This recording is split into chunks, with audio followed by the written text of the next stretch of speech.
INC Radio, DZEM 954, ang tinig ng katotohanan, himpilan ng Iglesia ni Cristo, sumasahimpapawid mula sa Quezon City.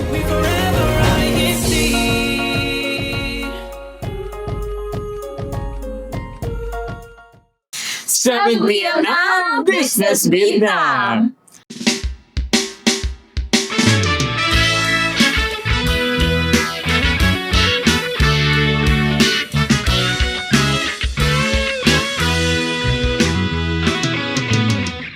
Good morning, good afternoon, and good evening sa inyong lahat. Another week has passed, which means new episode na naman ng Business Beat. Ako po ang inyong best friend, Jamie. Yes, new week na naman, kaya new businesses and new phase of entrepreneurs na naman mula po sa aming distrito. Ako po si Best Friend Larry. At ako naman po ang inyong best friend Kevin. Welcome po sa programang tungkol sa negosyo at para sa mga gustong umasenso. Ito ang Business Beat! Siyempre, excited tayo dahil ito muling nagbabalik. Muling nagbabalik ang ating distrito sa Business Beat. Yes, at speaking of nagbabalik, meron tayong nagbabalik Yes. dito sa hosting. Welcome back, best friend Thank Kevin. you, thank you. Ayan, at dahil nagbalik ang Business Beat dito po sa ating distrito, marami po kami ibabahaging business ideas sa inyo, sa ating mga listeners and viewers. And speaking of listeners and viewers, live na live po tayong napapakinggan ngayon sa DZM 954 kHz at napapanood sa INC Radio official YouTube channel. Kaya keep those comments coming po. Yes, mga best friend, keep those comments coming by commenting your lokal at distrito. Pero bago tayo magsimula, atin po munang balikan ang highlights mula sa ating pong last episode mula sa distrito ng Calamba City, Laguna. Panoorin po natin! 7 p.m. na, Business Beat na! Business Beat. Ay nang ako'y babalik. Babalik, babalik, babalik nang may pananabik. Babalik, babalik, babalik nang may pananabik. Oh, oh, oh, oh, oh, oh, oh.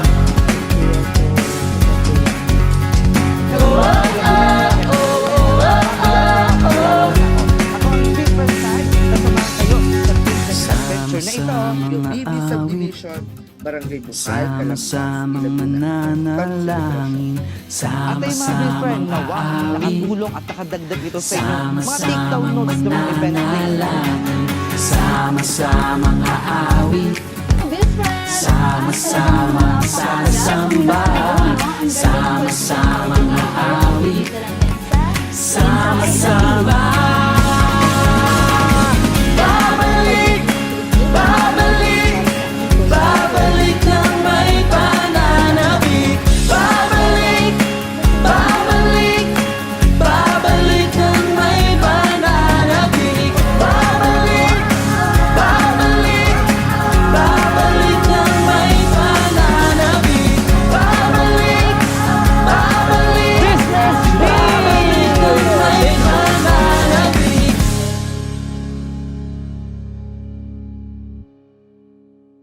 Thank you sa ating mga best friend dyan mula sa distrito ng Calamba, City, Laguna.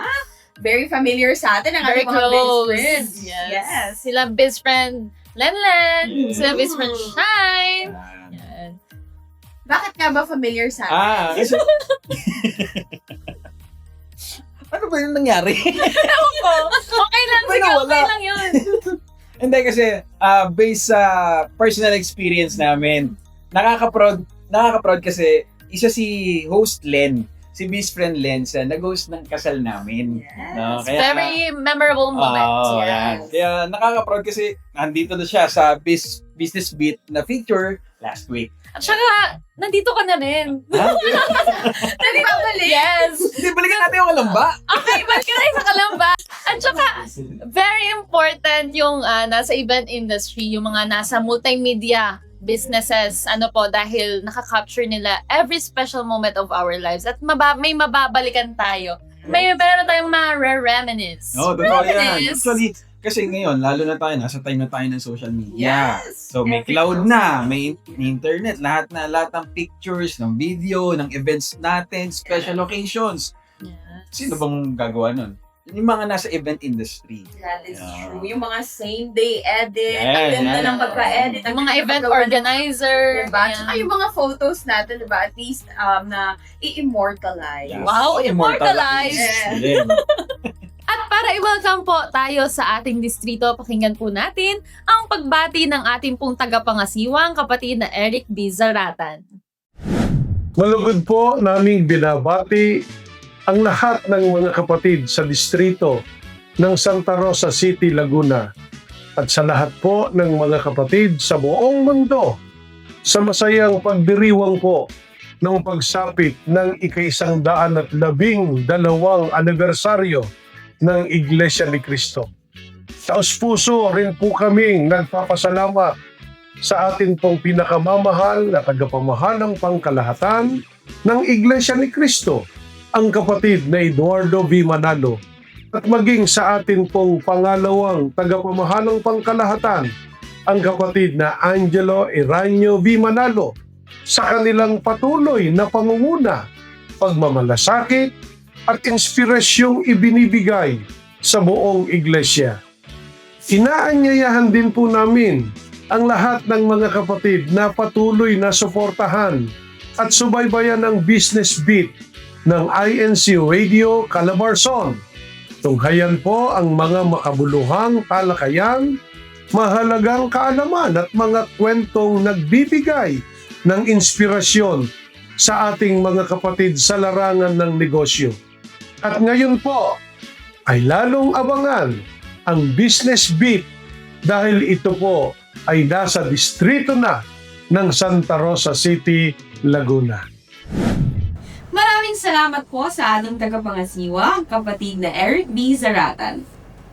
Ayan, so since sa last episode ng hosting ng distrito ng Santa Rosa City, Laguna, last episode, ang feature natin ay the Women Executive. So this episode kaya, Ayan sino nga. naman kaya ang Ano- ating mga i-feature? Ano ba ang natin ngayon? Miss Ano ba? Friends, eto na nga. Mm.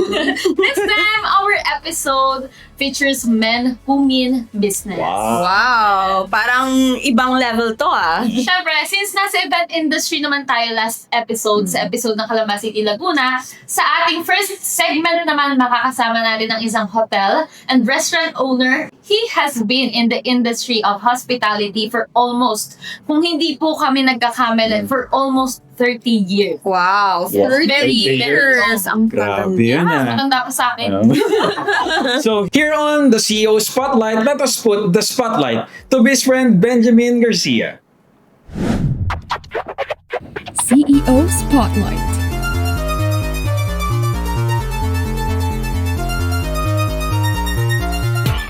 Pero ang tunay ko pangalan is Benjamin Garcia. No? Tawagin ako Benji. No? Tukol sa business, marami na rin ako na itayong kumpanya. Ray Ken Food Corporation, yung Ray Ken, maraming brands dati. Yung Takara Hotel and Events Place, yung Tokyo, Oshipachoy.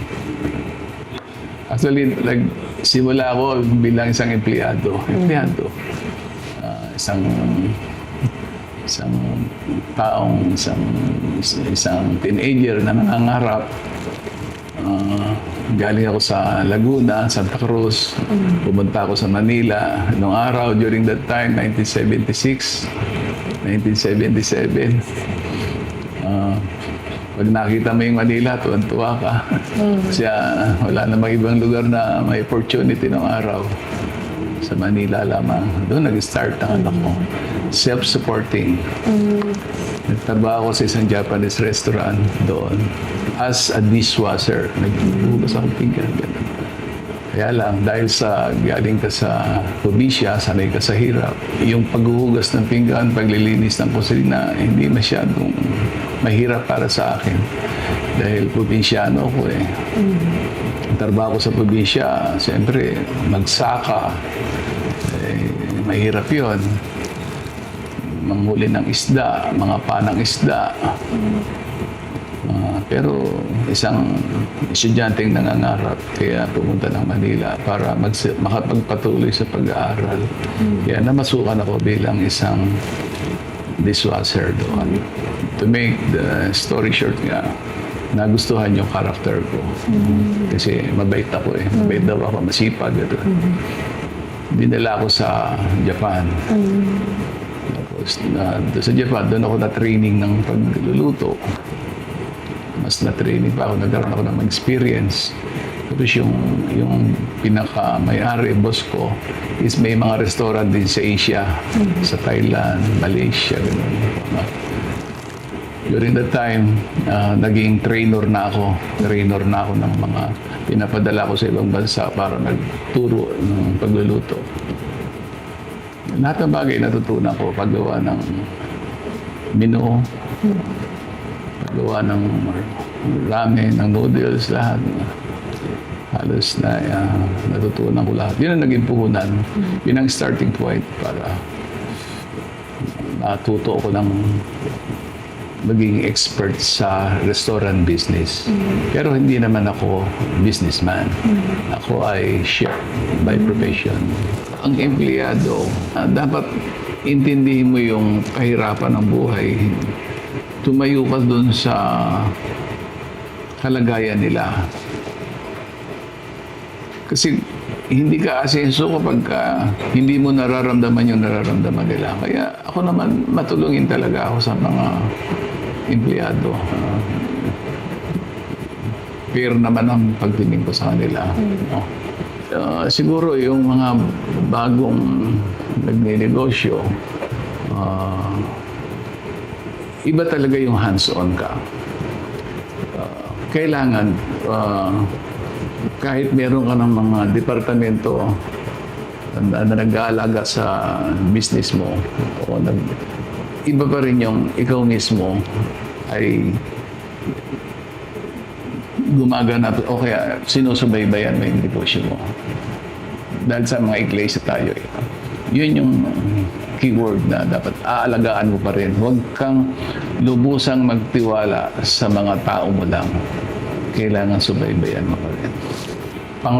Unang hotel namin, pero may matatapos na kami na extension nito. Mas malaki pa rito nga. Actually, mas malaki pa rito.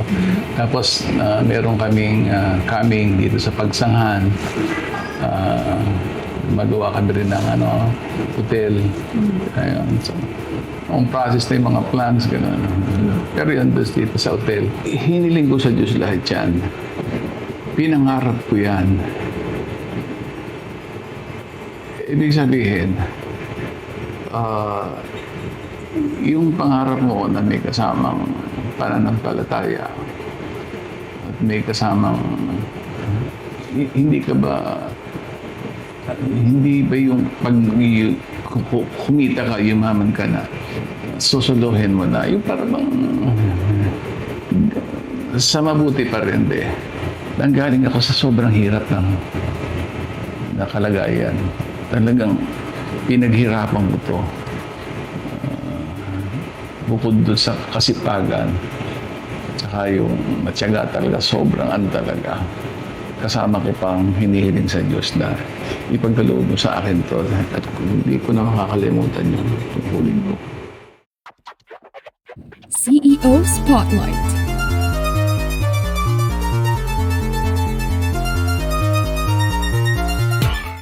Thank you so much sa ating best friend na si best friend Benji.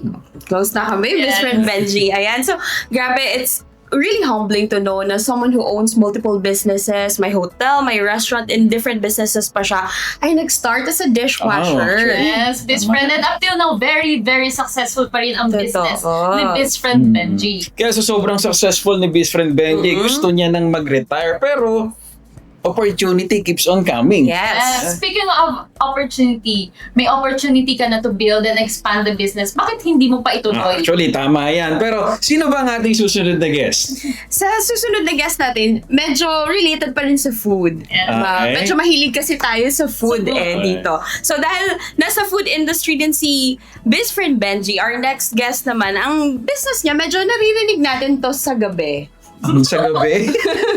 Yes, sa gabi natin to naririnig. And I'm sure familiar kayong lahat Pwede dito. Masarap ba yan? Sample? Sample. Yan, gusto ko marinig yan. Gusto ko marinig yan, Best Friend Jamie. Penoy Balot! Energy. Penoy Balot! Nawala ng boses eh. Kaya masarap yan. Kaya kumakain ba kayo ng sisi o kayong dalawa? Hindi ko I haven't tried it yet. Okay. Pero sa Penoy, masarap yung may sabaw. Okay. Totoo yan. With suka. Totoo yan. But, mas malalaman pa po natin kung paano ginagawa ang Penoy at ang balot and how to run this business dito sa Inside the Biz. Inside the Biz. Ako si kapatid na Rick Ramirez, kasalukuyang Pangulong Diakono ng lokal ng Holiday Hills, distrito ng Santa Rosa City. Ang business namin ay gumagawa ng balot, penoy, ayan. Ito ay matagal na business namin. Simula pa nung sa mga tatay ko, na ipamana lang sa amin, mga kapatid ko, ganun din.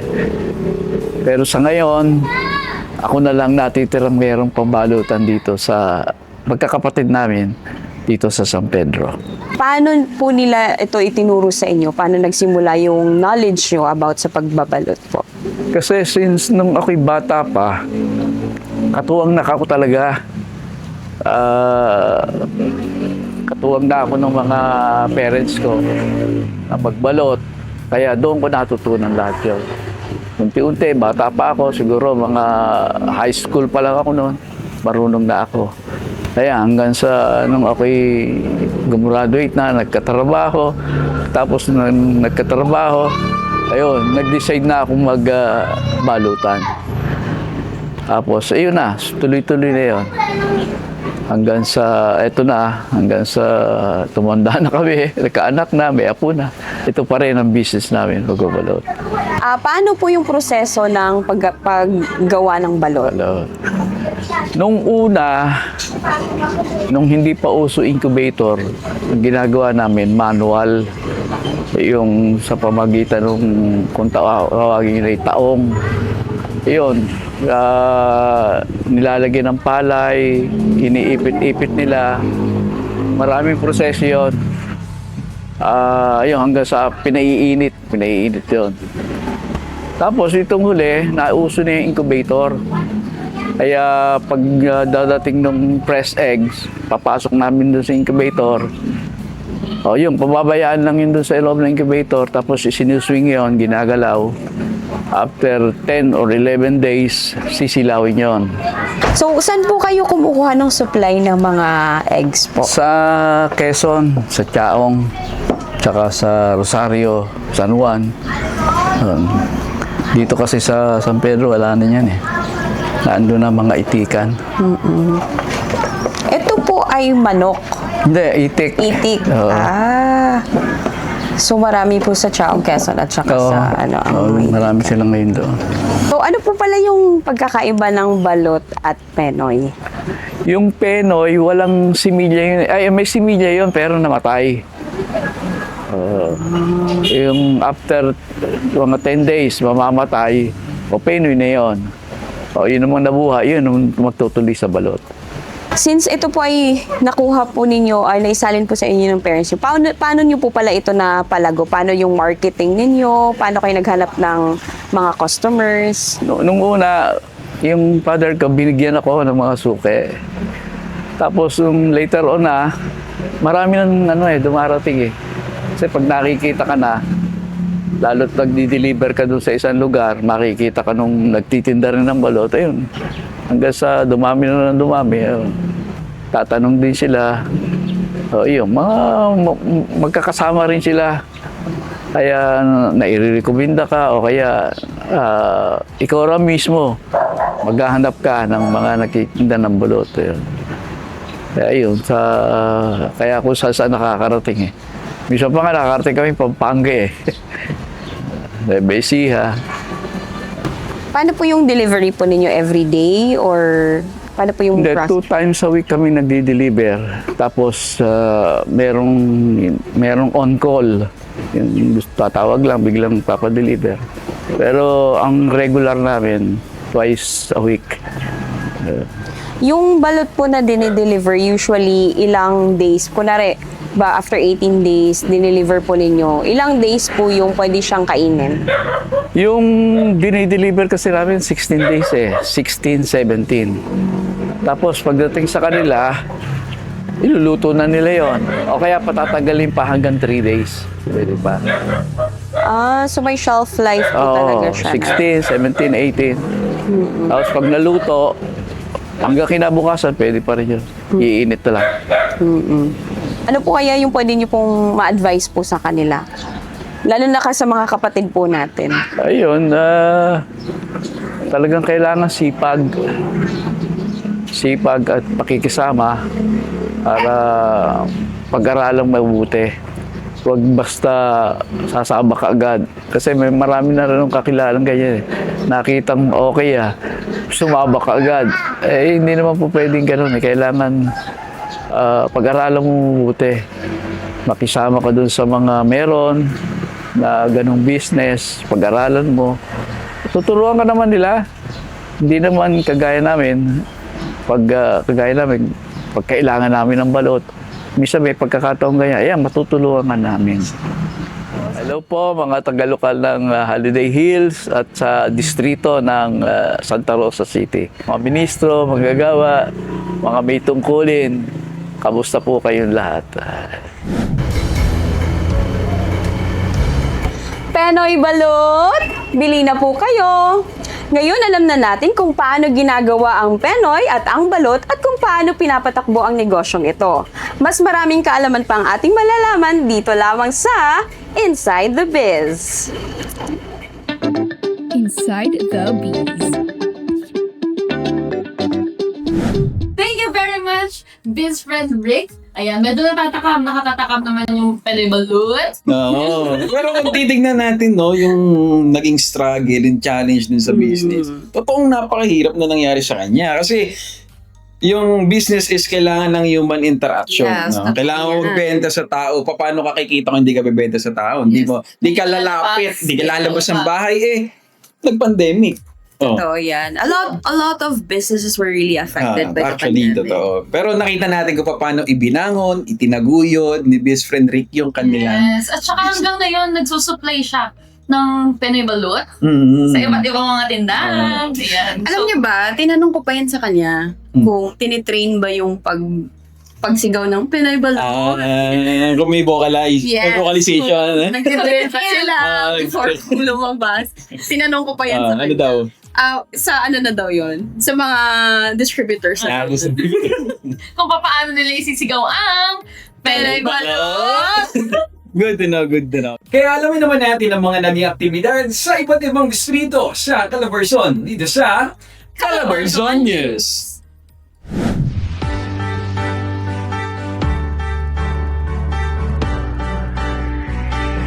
Calabarzon News.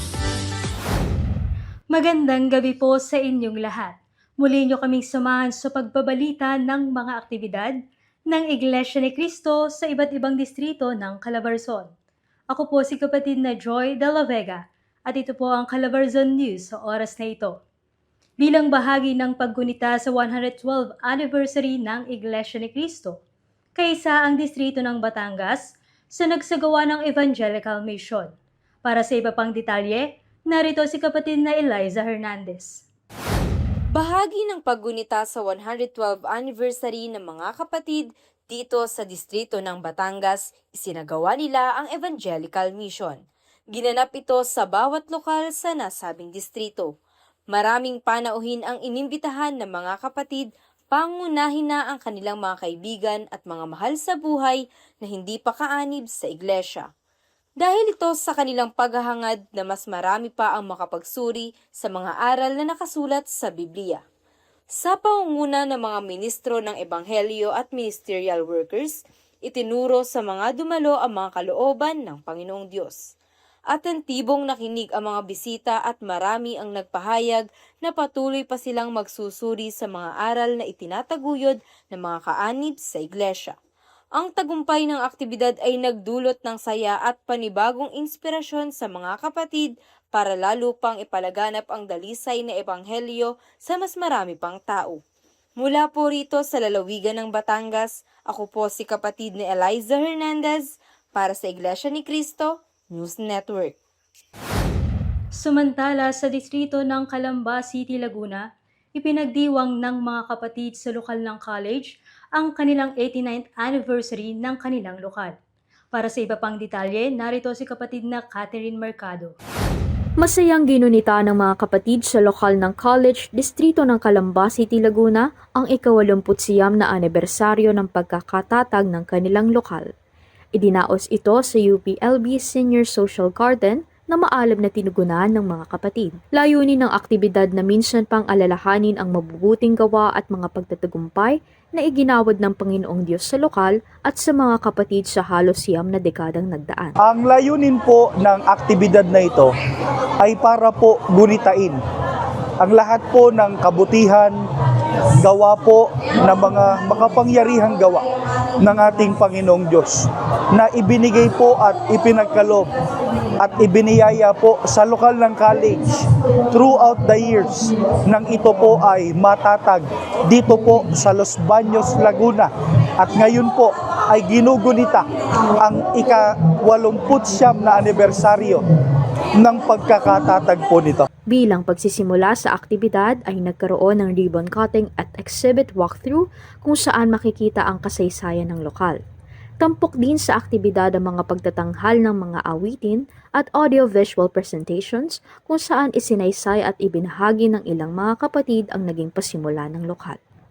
Lubos namang nagdulot ng karagdagang kasiglahan, inspirasyon at pananampalataya ang aktibidad sa mga kapatid. Hindi matatawaran ang kanilang galak, gayon din ang kanilang pagpapasalamat sa pamamahala sa patuloy na paggabay at pagsuporta sa iba't ibang gawain sa loob ng iglesia. Ang pagsapit ng lokal ng college sa ika-89 na anibersaryo nito ay isa sa patunay at kahayagan ng pag-ibig ng Panginoong Diyos sa kanyang bayan. Kalakip nito ang mga biyaya at pagtatagumpay na patuloy niyang iginagawad sa kaniyang mga hinirang. Mula po rito sa Calamba City, ako po si kapatid na Catherine Mercado para sa Iglesia ni Cristo News Network. Sa iba pang balita, matagumpay na naisagawa ang banal na bautismo sa Distrito Eklesyastiko ng San Pablo City, Laguna. Ginanap ang banal na okasyon sa gusaling sambahan ng lokal ng Rizal. Bago tumanggap ng banal na bautismo, tinuruan muna sila ng mga aral ng Panginoong Diyos. Pinangunahan ang pagtuturo ni kapatid na Aris Santos, tagapangasiwa ng distrito. Itinuro sa mga dumalo sa pamamagitan ng Biblia ang mga dapat nilang gawin pagkatapos nilang tanggapin ang banal na bautismo at maging kaanig sa Iglesia ni Cristo. Nagdulot ang aktibidad ng panibagong kasiyahan sa mga kapatid dahil tuloy-tuloy na ipinagkakaloob sa kanila ng Panginoong Diyos ang mga pagtatagumpay sa pagpapalaganap ng Ebanghelyo. Para mamalaging updated sa mga aktibidad, mag-subscribe sa YouTube channel ng INZ Radio, DZEM 954 at manood ng programang Business Beat tuwing linggo, alas 7 hanggang alas 8 ng gabi. At yan po ang Calabarzon News sa oras na ito. Manatiling nakasubaybay para lagi informed sa mga aktibidad. Ako po si kapatid na Joy de la Vega. At ito po ang Calabarzon News.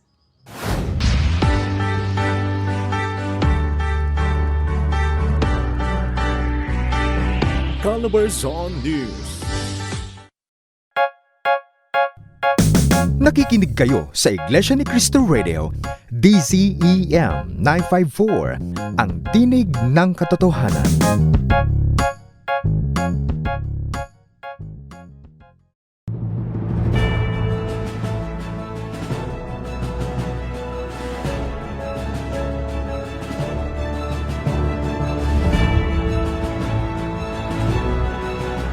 Kami po ng mga ministro at mga manggagawa, kasama po ng aming pamilya at lahat ng mga may tungkulin at mga kapatid dito po sa distrito ng Santa Rosa City, Laguna, ay masayang-masaya po na bumabati sa lahat ng mga kapatid sa buong mundo, lalo na po sa pinakamamahal naming tagapamahalang pangkalahatan ng Iglesia ni Cristo, kapatid na Eduardo V. Manalo, at maging sa pangalawang tagapamahala, ang kapatid na Angelo Eraño V. Manalo. Happy 112th anniversary po! Happy 112th anniversary po!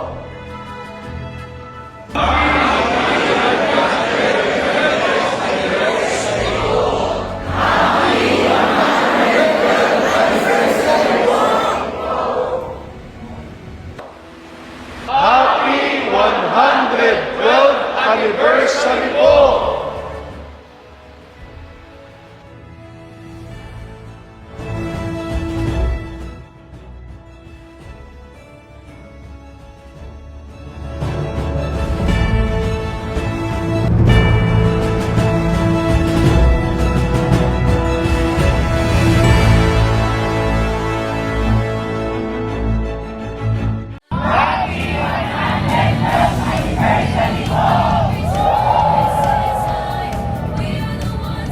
Given this right, sing His love, give Him glory.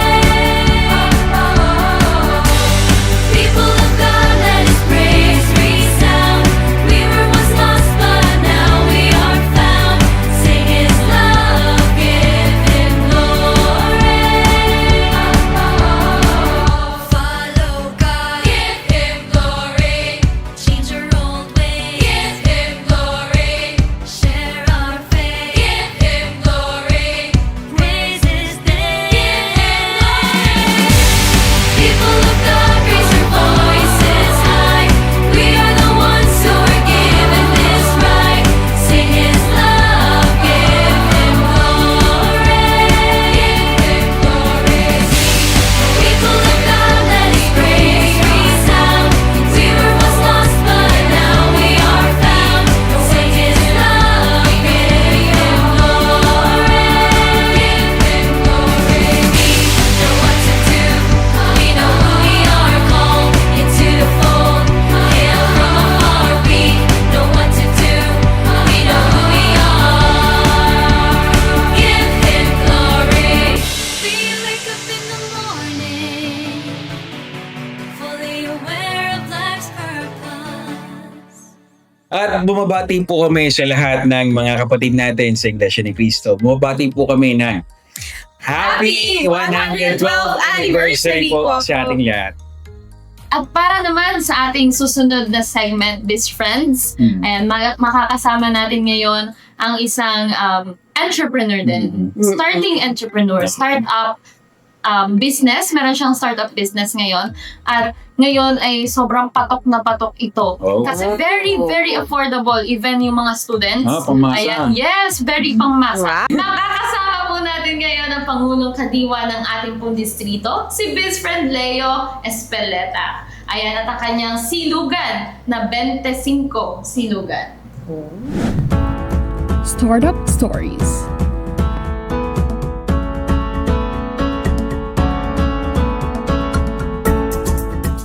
Ayan mga best friends, ngayon kasama na po natin si best friend Leo at ang kanyang silugan business. Best friend, pwede ka bang magpakilala muna sa amin? Mga ka-best friend, ako nga pala si Leonardo Espeleta Jr. At ako ay 25 years old. Galing ako sa lokal ng De La Paz. At ang business ko ay silugan. Yan. Yan best friend, gaano na po ba katagal ang inyong business? Bali bukas, magsi 6 months na yung business namin na silugan.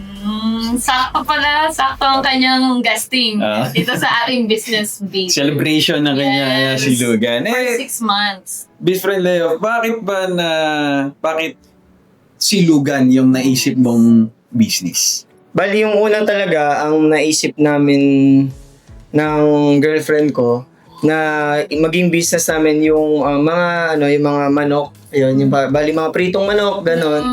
Kaya lang yung kamag-anak niya, yung tito niya ay meron ding business na silugan. So doon namin doon namin nalaman na malaki rin yung kita pagdating sa silugan. Pwede mo bang i-share ano yung kakaiba sa silugan ninyo? Sa silugan kasi namin, bukod sa meron siyang sinangag na mas mura siya. Kasi doon pa lang sa pangalan nung namin, 25 silog. So doon doon yung start up namin, 25 pesos po sa silog. So starting 25 pesos, may silog ka na. No. Yes. Ano ba yung pinaka-basic na kasama nung silog? Bali yung pinaka-order niya is sinangag, tapos mamimili na lang sila ng pwede nilang maging ulam nila doon. Sinangag, siyempre, may itlog yun, kaya silog yun. Yan, may itlog. Yan. Ano ba yung mga basic? Halimbawa, meron ba kayong... Anong menu? Ang mga menu namin nung una, nagsisimula kami, ay yung skinless, longganisa, tapos yung ham, yan, tsaka tartang. Alam mo, ha? Oo naman! Suki ako! Suki ka ba? Suki ako dyan! Ang favorite ko nga dyan yung Longganisa? Longganisa, yes. With suka. Ang sarap ng timpla nila sa suka. Pero matanong ko lang, best friend Leo, hindi kasi alam kong hindi madali yung pag-put up, yung preparation ng silog business. Kasi doon pa lang sa kanin eh.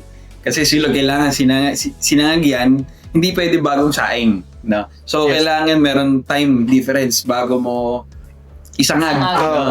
Tapos, yung pagpe-prepare mo ng ulam, ng itlog, pagluluto, paano mo na-handle lahat ng mga to? Ano yung pinaka-challenge sa business na to? Bali, sa pagdating naman sa pagpe-prepare ng silog namin, halimbawa ay natapos na yung yung pinaka-store, nagsarado na kami. So, after namin magsara ay mamimili muna ako sa palengke. Then, after kung mamili ng mga kailangan, kasi everyday kami namimili, hindi kami nag-i-stock. So, arawan, kung ano yung naubos na, yun yung bibili namin. So, pagka pamili ng gabi, kinaumagahan, ipe-prepare na namin yung mga pwedeng pwede nang ipakuluan, ganon. Hanggang sa mga bandang tanghali, ay tsaka namin siya unti-unting pine-prepare na. Hanggang sa pagdating ng mga hapon, doon na kami mag-start magprito ng mga kasi para mas mainit pa siya. Tapos yung sa kanin naman, mga 2 PM ganyan, nag-start na rin magsaing hanggang sa isang rice cooker ganyan. Tapos pag okay na, papalamigin ng mga ilang siguro mga 30 minutes ganyan, sapat na yon or kaya 1 hour. Tapos tsaka namin siya isasanghang. Nung first day mo, nung sinimulan mo, nung opening ng business mo, ano yung nakita mong dapat gawin, dapat i-improve since day one? Bali nung sa una pa lang nung namin ng business, ang unang naging challenge dun sa business namin ay yung dun sa mismong pwesto namin. Medyo nahirapan kami dun sa pwesto namin kasi bukod sa tabing kalsada lang yung mismong yung pwesto namin. Nagre-rent kami dun sa mismong owner ng bahay. So sa tapat lang kami. Kaya medyo kumbaga nag-a-adjust pa kami kasi from dun sa mismong bahay namin, ita-travel pa namin yung mga gamit papunta dun sa labas. So luto na siya bago namin siya ilagay doon. Bali, yun yung isa sa challenges po namin. Tapos, isa pa doon yung minsan nasosobrahan kami sa sangag ng kanin. Minsan naubos na yung ulam pero marami pa pala kami kanin. Parang ganun yung nangyayari. So doon yung unang araw na yun, doon namin namin nalaman. Wala naman kasi talaga nagsisimula sa perfect eh. Yes. Mahihirap na perfect ka. Tapos paano ka pa mag-grow? Kaya maganda yung nangyari sa kanila. Nakita yung kung paano yung simula, ano yung mga sunod na pang gagawin. Tsaka nung since suki nga ako sa kanila, suki ako sa kanila, and naging challenge pala nila business friendly yung pwesto nila. Pero actually, tingin ko isa yun sa pinaka-strength nung business nila, yung pwesto nila. Kasi sa De La Paz, ang culture dyan, or yung mga kasama natin sa De La Paz, dun sa may pwesto nila, very affordable para sa kanila. Nga siya. Oo, yung business nila. Baga, tama yung market. Yes, oo. Kaya yung kung naging challenge para sa kanila, yun sa akin, ang nakita ko naman sa kanila nun, para sa kanila nun, parang ang ganda ng pwesto nila. Kasi nadadaanan. Ideal dun sa concept, ideal dun sa mga tao sa community. Tapos, yung first day nila, nakabike, sidecar yun. Tapos ngayon, meron na silang table. Yan, pero pwede na mag-dine-in. Pwede mag-dine-in sa kanila. Tapos, meron pa doon, pag wala silang ulam, dadayo sa business nila, bibili ng ulam pang gabi. Kasi ang operating hours nila, kuya, nila Best Friend Leo, mga around 5 p.m. po, no? 5 p.m. yung start. Then, usually kami nagpo-close mga 10, ganyan. Pero may time ba na sobrang aga na pa-close? Kasi naubos na. Ayun, pagka malakas yung dun sa business namin, maraming bumili yun. Minsan, nag-start kami ng 5, magpo-close kami ng 8 p.m. Mga ganun. 3 hours. Ubus na agad.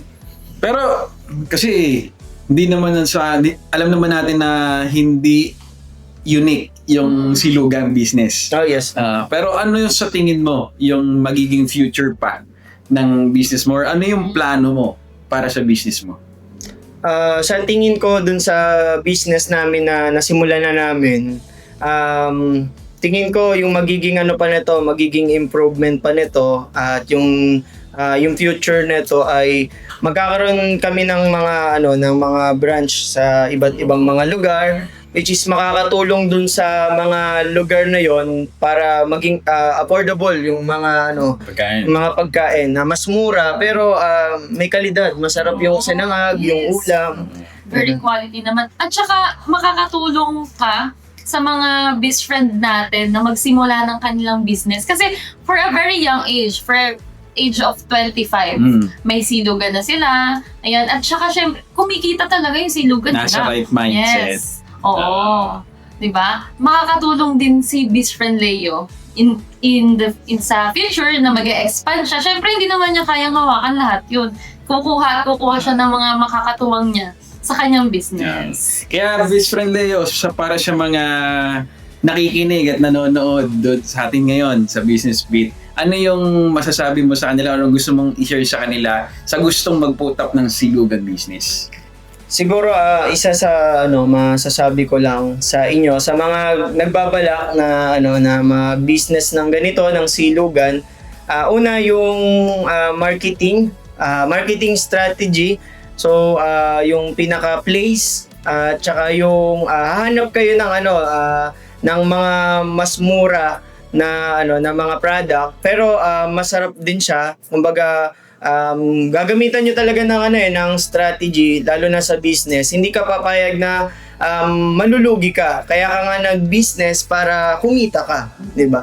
So, yun, maghanap ka talaga ng mga supplier na magiging kanila, kumbaga suki, ganun. Para sa pagdating ng panahon, kung halimbawa na may business ka at nag-start ka pa lang ngayon, malaking tulong yon para makamura ka. At yung ganun din sa mga advice siguro, sa may mga nag-start na rin ng business, hingi rin kayo ng advice sa kanila para malaking bagay yon, para malaking tulong yun sa pagsisimula mo sa business. Yeah. Diba? Ang galing-galing. Diba? Next time, Miss Friend, order kami Sige lang.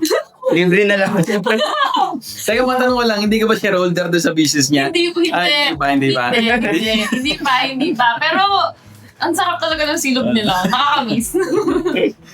Miss Friend Leo, thank you sa pagsama sa amin dito sa Business Beat. Salamat din sa inyo sa pag-imbita sa akin. Maraming salamat. Thank you mga ka-Best Friends! Startup Stories.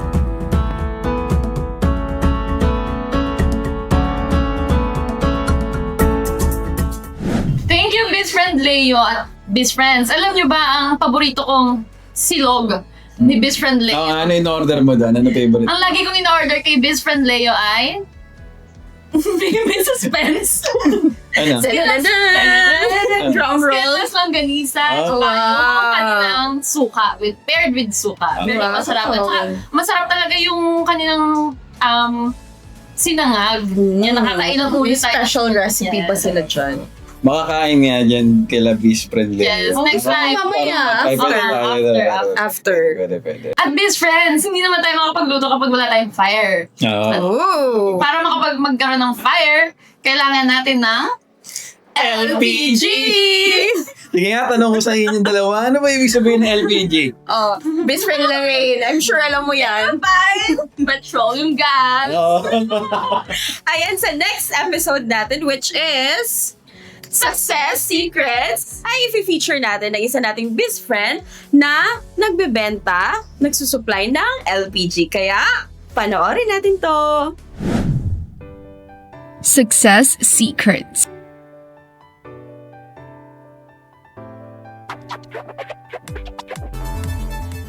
Ako po si Ka Adonis Usi. Ang edad ko po ay 55. Sa lokal po ng Pasita Complex. Ang tungkulin ko po ay katuwang na PD na tumutupad sa tribuna pag naipagsyamba. Ang business ko po ay sa LPG Retail Delivery po. Nasa 27 years na ako. March 15, 1999 po nagsimula. May pwesto kami sa Binyan, doon ako umpisa. Family business po ito. Father ko po nag-start mga LPG at ako po nag-branch, nagtuloy dito po sa Binyan Lagoon. Nung maliit pa ako, yun na rin ang kinamulatan kong business na tumutulong ako sa kanya. Naging helper din ako, nagbobot ako ng tangke, sumasama ako sa planta at natuto rin ako magtinda doon sa Santa Mesa. Tapos nung nagtuloy lang kami dito sa Binyan po, yung father ko sa kanya yun, sa Santa Mesa. Wait, saan po kayo kumuha po ng inyo pong supply? Sa Carmona, Cavite. And pwede niyo po bang ikwento sa amin paano po yung proseso nung halimbawa po pick upin niyo po sa bahay? Paano po yung magiging process? Opo. Una tatawag muna siya. Gagawa sila ng order. So, may lista mo. Gagawa mo na resibo.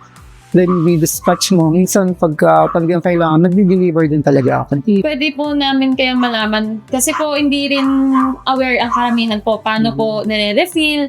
Ang refilling ng mga tangke. Siyempre, ipunin mo muna yung mga basyo. Tapos, siyempre, bibilangin siya sakay sa truck. Then, pupunta ka sa planta. Pagdating doon ay tinitimbang muna ang bawat tangke ng basyo. Tapos, pagkatapos, tsaka kakargahan. Pagkatapos kargahan ay titimbangin ulit para masigurado na 11 kilos ang karga. Meron din tayong mga 22 kilos, 50 kilos, kaka yung mga 2.7 na super kalan. Yung pag-deliver po ninyo ba, may sinusupplyan din po kayo na parang may another branch po kayo or bahay-bahay po? Bahay-bahay at saka may mga restaurant, may mga bakery din. Tsaka may mga school canteen. Ano po ang ilan sa mga naging pagsubok o challenges na kinaharap niyo sa inyong business? May mga pagsubok din po na dinaanan tulad ng pag nag-uumpisa ka sa business, talagang mahirap. Pero may hirap ang start sa business. Kasi competition yun eh. Talagang marami na naka-establish na sila. At talagang kailangan mong tiyagain na palakasin, magpamigay ng flyers, makipag-usap sa mga tao hanggang sa lumakas. Bali, nagkaroon po ba kayo ng additional na mga delivery tricycles po ba? Or ano po? Po, may kino-contact po kayo? Nung una, nag-start na nakabike lang. Isang bike. Hanggang sa lumakas, nagkaroon na ako ng 3 motor, 2 sidecar. At saka nagkaroon na rin ako ng truck. Dati ay tricycle lang ang pinangkukuha ko sa planta. Ilan-ilan lang, pabalik-balik lang ako. Hanggang sa nakapag-provide ng sarili sa akin. Habang po nung nagkaroon po ng pandemic, tapos ngayon po na medyo tumataas po yung presyo ng mga gasolina. Opo. Nung panahon ng pandemic, talagang naging mahirap para sa amin. Pero dahil sa gawa naman ng kasama ito sa basic needs o commodities na kailangan ng tao, kahit yung may mga restriction dahil sa COVID, ay pinahintulutan tayo na mag-deliver sa mga bahay-bahay. May mga naging challenges po ba kayo dun sa mga naging katuwang po ninyo sa business, yung mga naging helpers po ninyo? Hindi naman nawawala eh. Lagi naman din meron. Tsaka hanggang sa makatagpo ka ng maayos na mga katuwang na mag-deliver. Yung paano nyo naman po na na-handle po yun, yung mga... Kailangan mo lang maging mabait at kailangan mo makisama sa kanila, pakibagayan mo. Kung mayroon silang pangailangan ay tutugunan mo rin, talagang pakikisama. Sipag at tiyaga lang talaga. At tsaka laging manalangin sa Ama, hingi ng tulong. Siya naman ang magkakalood. Bibiyaan tayo ng Success Secrets.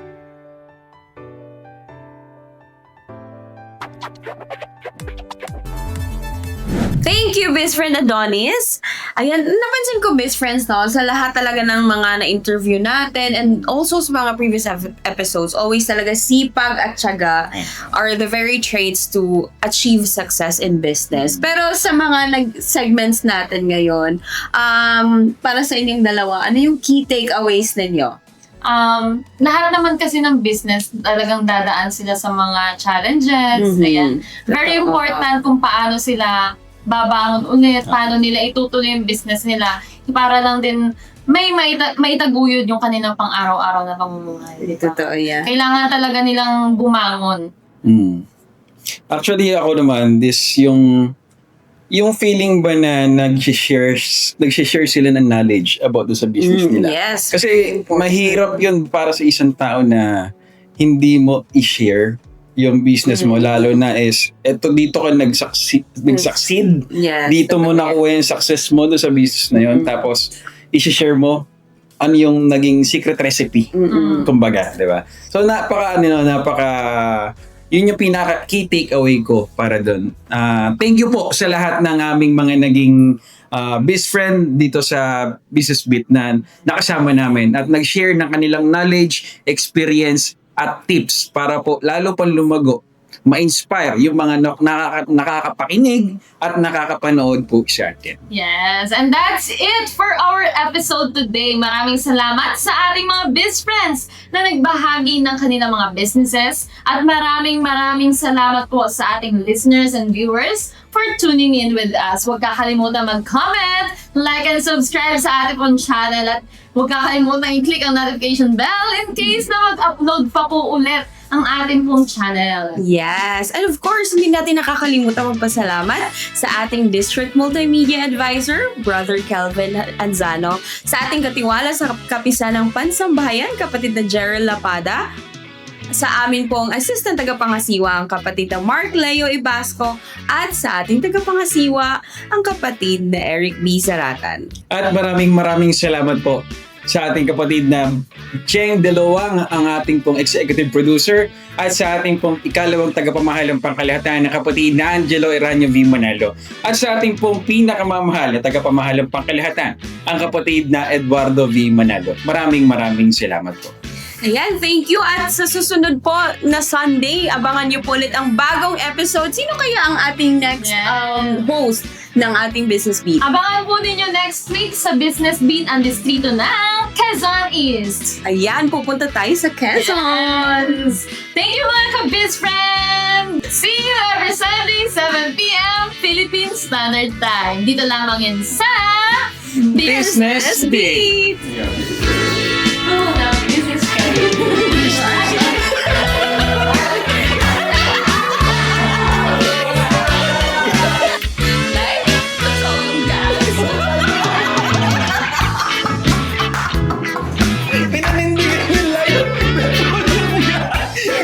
Test 1, test 2, test 3, test 4. Energy! Test 1, test 2, test 3. 7 p.m. na, Business Beat na. Tapos bigla yung energy. Biglang binasa lang. All! All! Huwag kami